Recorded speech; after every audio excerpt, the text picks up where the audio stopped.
ngan ini na. Pamatian naton ang mga pulong hang kalipay. Abaton naton ang kamingaw han mga pangandoy. Namnamun naton ang katamis an aton puplongon. Dinhi hawan 05.3 MSFM. Siday ha mga huring na ropoy.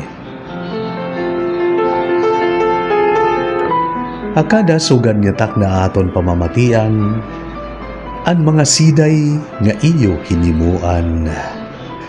Siday nga iyo ginpadara. Siday nga naggagahin hinggugma og paghingyab. Siday nga ginuhuringan haropoy.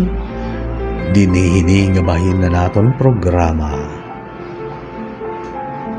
Siday ha mga huringan haropoy. Ganyan ang agabi aton babasahon inusa nga siday nga agon ginhimo para ha aton nga tanan. An uluhan han siday an gugma amo an aton sayaw. An gugma sugad hin melodiya nahuring hanarupoy.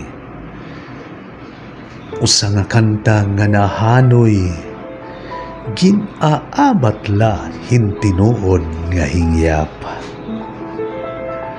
Pagkaput mo han akon kamot an kalibutan tigda humunong.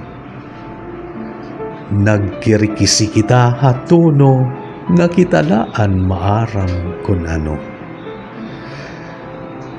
An gugma daw aton sayaw. Nahikita nga duha na parayaw.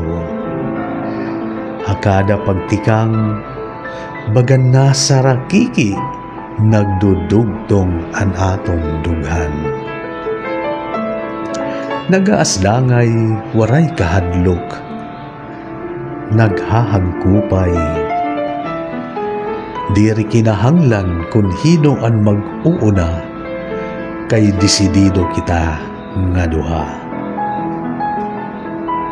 An ritmo na angay hanim mga siplat. Nanunutok nan sisipat. Hakada kublit, hakada bandok. Ang girok na dugang pangarit. Daw gugma diri napapugong han aton pagsayaw. Ani mo tingog sugadhin manggad nga musika. Inspirasyon ha kinabuhi kanta nga naguliat. Ikaw ang tukar nga waray pagkaparong, waray pagdali, waray sukol, kundi kita lang nga duha, usa nga matamis nga kanta, nga tinuod, ang tono. Ang gugma, ang aton sayaw, usa nga siday nga gimbasa naton, dinihini nga bahin na naton programa. Siday ha mga huring hanharupoy.